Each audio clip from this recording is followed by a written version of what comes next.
One of them was an oopsie, and the other one I'm gonna dig my heels in on. Today I'm responding to a few of the comments that you've made on some recent videos. What I got wrong, what I learned, and why I do see things the way I do. By the way, if you don't know me, my name's Lisa. I'm a dual US-UK citizen, and I've been living in England for more than 2 decades. All right, let's go. As American as apple pie is a phrase that's really well known in the United States. I threw it out there in my grocery shopping video, not even thinking.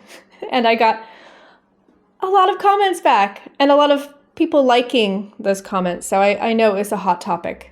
I wasn't trying to imply that apple pie was invented in the United States. In fact, if somebody said that to me, I'd probably not believe it because I'm well aware of pie in Old English cooking going back centuries, as well as the fact that in the United States, there's been so many European influences. There's even something called Dutch apple pie in the United States, and it's essentially an apple pie with a pie crust bottom, but it has the crumble topping. So it's kind of the bridge between the two. So in my defense, I don't see apple pie on any menu. I don't see it offered in people's homes. It's just, I want you to think of something that you have in your home that you don't use very often, but when you do, you're really glad you have it. The next one is about tea. I had mentioned, I think in a couple of videos, how much I really enjoyed tea. A lot of people were very much pro loose tea, serving in a pot, and I think that sounds fabulous if you have time.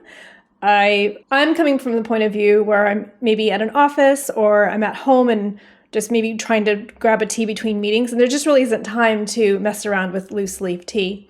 I love the ritual of tea in a pot, especially when someone else is serving it to me. But in all reality, I'm throwing a tea bag into a mug and dashing off to the next thing I need to do. I think we can mostly agree, though, that water has to be freshly drawn and boiling when it hits those leaves. In a previous video, I mentioned that I ordered pints, and a lot of people wanted to point out that the UK pints were larger than the US pints. I actually did know that. So whenever I've gone back to the US, I can see how disappointingly small. No, I shouldn't say that. The pints in the US are a fine size. Overall, I do much prefer craft beer and ales from the UK. I think they're a more sensible ABV. Back in the grocery shopping video, I mentioned that the largest I could see was 4 pints. And I didn't really think about too much, but a lot of you had said that 6 pints was actually the largest. So I had a look in a different store because I move around a lot. And yeah, you're right. You can get 6 pints. The largest I would ever buy is maybe 2 pints if I was making something. So my takeaway is that if it's largest to me, it doesn't mean it's the maximum available. So I will try to bear that in mind. The next one is cheese. I said something in the grocery shopping video about how English cheese or English cheddar was always white. And a lot of people come back to me and said that actually that you can get the orange cheddar. And I still haven't found orange cheddar. I have found red Leicester, but that's different. So I'll keep looking. When I find it, I'll try some.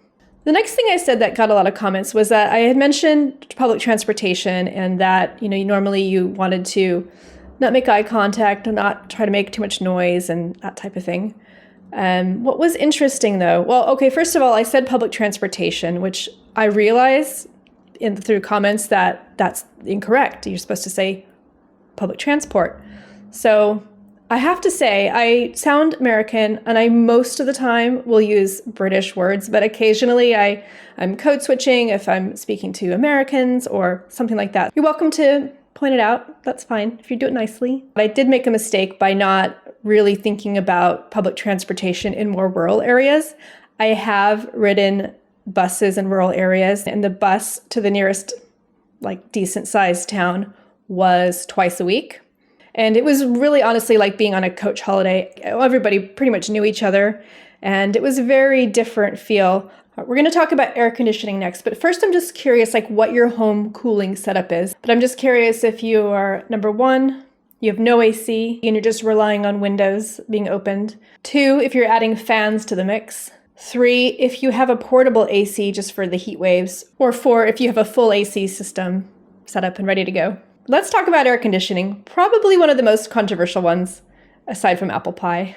So originally, I made a video that said that aircon wasn't available in UK homes. And when I recorded that video, I honestly had no idea who was going to see it. I assumed it would be people from the United States because up until that point, the majority of the people who were watching were from the US. I completely agree. Most of the time it is not needed in the UK. I'll be the first one to say that public spaces in the US are often too cold. Shopping malls, cinemas, it's actually really uncomfortable. Restaurants. But if you'll recall, at the start, I had you think of something that you don't use very often, but you're really grateful to have when you do need it or you do want to use it.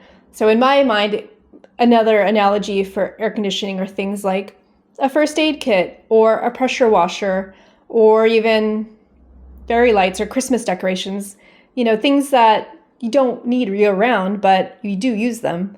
And so I put like a portable air conditioning unit in that category. Personally, I don't own an air conditioning unit. I don't own a lot of things. I cleared out my life a couple years back. My point of view is that I have lived in homes in the UK that were impossible to cool down. In both cases, they were quite modern construction. One was an old Victorian schoolhouse that had been converted, and the other one was an L-shaped flat, and it was impossible to get any kind of cross breeze going. As someone who has a terrible sleeper, I really do need to prioritize sleep. So having the right temperature in the room makes a huge difference. So I will probably get a portable AC if I'm in a situation where I'm living somewhere permanently and it's too hot and I can't cool the place down. I guess the question for you is, if summers keep heating up the way they are, like, what's your plan? Okay, back to a nice light topic. So I learned a new word, which is Guzunder, Guzunda. I don't know how you pronounce it, probably different wherever you are, but so essentially it's a chamber pot that goes under the bed, so that's how it has the nickname Gazunda. But I think it sounds really practical, especially if it was really cold or if there were stairs between you and the toilet and it's the middle of the night. So yeah. Okay, the next one was about the showers that splash and leave water on the floor. And there was a lot of comments around like, what are the Americans doing in the showers? And essentially what we're talking about here is that half screen glass thing. It's not the best at containing water. Maybe it's a combination of things like too much water pressure, a bad angle, and it's pointing straight on and it should just aim slightly towards the wall and away from the glass. Also maybe needs to be made lower and angled down. So I think it's like we have to play with the physics here. I mean, I'm imagining if you lived in a home with other people, then you're going to have to be moving it up and down. And like this might be the equivalent of the toilet seat. Next in the house category was washing dishes by hand. How do you rinse them? So I had made a comment that I was kind of grossed out by people not rinsing the dishes. And so there was a lot of comments. 10 people said they rinsed. 4 people said they did not rinse. And 2, I couldn't quite work out what they were saying. Certainly there's no rule as far as I can tell. Oh dear, it looks like I didn't record this last bit, so I'm just going to show you some video. I have a few more video ideas that I am working on. A lot of them are food and drink related. I also like to do some comparisons between US and UK. I also have some more travel related content. I like to do a fair bit of exploring around as I move between house sits. Thank you so much for all of the comments and the feedback. Again, constructive feedback is very welcome, but mean comments will get flagged and removed either by YouTube or by myself. When one of my newer videos is published, I'll be adding it here, but in the meantime, YouTube will choose something that it thinks you might like. I will see you over there.